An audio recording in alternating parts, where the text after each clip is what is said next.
ଟିକେ emotional feel ହେଲା ଆଉ ଏ ଚଳଚ୍ଚିତ୍ର ସମସ୍ତଙ୍କ ପାଇଁ ସମାଜର ପ୍ରତ୍ୟେକଟି ଲୋକଙ୍କ ପାଇଁ ଆଉ ଯେଉଁ ମାହି ଆଉ ୟୁବରାଜ ଦିଦି ଚରିତ୍ର ଅଛନ୍ତି ୱାଇଫ୍ ସିନେମାରେ ପ୍ରତ୍ୟେକ ଘରେ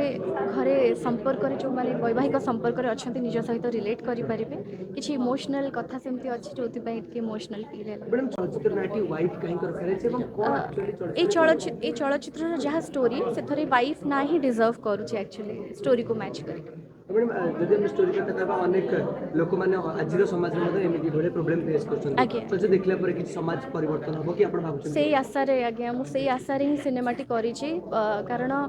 ଆମର ଯେମିତି ମୁଁ କହିଲି ଆମର ହିନ୍ଦୁ ଶାସ୍ତ୍ରରେ ଧର୍ମରେ କୌଣସି ଭାଙ୍ଗିବାର କଥା ନାହିଁ ବିଚ୍ଛେଦର କଥା ନାହିଁ ବରଂ ଘର ଯୋଡ଼ିବାର କଥା ଅଛି ଆଉ ବହୁତ ସମ୍ମାନର କଥା ରହିଛି ଆଉ ଆମେ ଗୋଟେ ବହୁତ ଭଲ ମେସେଜ ଦେବା ପାଇଁ ଚେଷ୍ଟା କରୁଛୁ ଏ ସିନେମା ମାଧ୍ୟମରେ ଆଶା କରୁଛୁ ସମସ୍ତଙ୍କୁ ଭଲ ଲାଗିବ ଆମେ ଧନ୍ୟବାଦ मैडम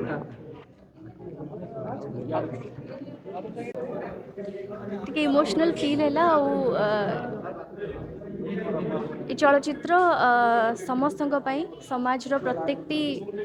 ଲୋକଙ୍କ ପାଇଁ ଆଉ ଯେଉଁ ମାହି ଆଉ ୟୁବରାଜ ଦିଦି ଚରିତ୍ର ଅଛନ୍ତି ୱାଇଫ୍ ସିନେମାରେ ପ୍ରତ୍ୟେକ ଘରେ